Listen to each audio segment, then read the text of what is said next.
আমি আপনাদের নিয়ে যাচ্ছি ঘুগসির বিলে এবং এই ঘুগসির বিলে যে কি করলাম, ঘুগসির বিলে কি রয়েছে এবং নৌকা ভাড়া কত, সকল কিছুই থাকছে আজকের এই ভিডিওতে।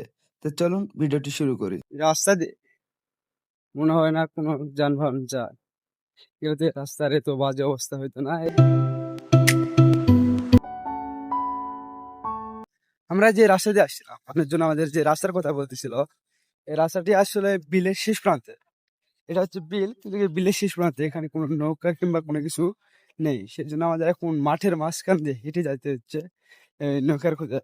আমরা প্রায় 20 মিনিট ধরে হাঁটাহাঁটি করার পরে একটি গ্রামে উঠে একটি রিক্সা কিংবা ভ্যান যেটা বলেন সেটা নিয়ে আমরা বিলে যাই এবং এই রাস্তাটি এমন বাজে অবস্থায় ছিল বলার মতো না।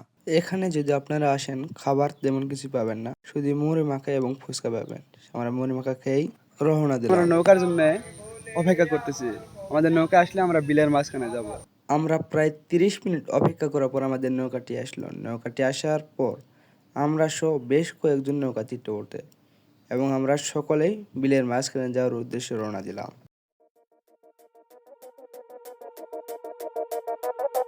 নৌকাতে ওঠার পর বিলের মাঝখানে গেলে আপনার শীতল বাতাসে আপনার প্রাণ জুড়িয়ে যাবে। নৌকাগুলি আপনাদের 20 মিনিট ঘোরানোর পর আবারও কিন্তু ঘাটে এনে নেমে দিবে এবং পার পিস 50 টাকা করে নেবে। আমরা বড় নৌকা থেকে নেমে ছোট্ট একটি নৌকা ভাড়া করলাম, কারণ আমরা বিলের শেষ প্রান্তে যেখানে আসছিলাম সর্বপ্রথম সেখানে আবার যাওয়ার জন্য। বিলের এই গাছগাছালির ভিতর দিয়ে যাওয়ার যে মজাটা আপনাদের বলে বোঝাতে পারবো না। আপনারা যদি ঘুরতে যান, অপূর্ব সুন্দর একটি দৃশ্য দেখতে পাবেন।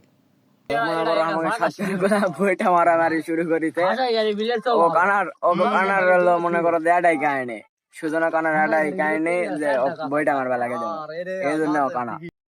আমাদের নৌকাটি হচ্ছে এখন এমন পরিস্থিতি আছে, না পারতেছি কাউকে বলতে, না পারতেছি সইতে। আমাদের নৌকাটি একটু 19-20 হলেই উল্টে যাবে। কিন্তু এই ঘুপসির বিল আসলে অনেক সৌন্দর্যের ভরা। এখানে আসলে একটি মনে করেন ব্রাজিলে থাকা সেই অ্যামাজন জঙ্গলের কথা মনে পড়বো আপনাদের, যে সুন্দর বাগান।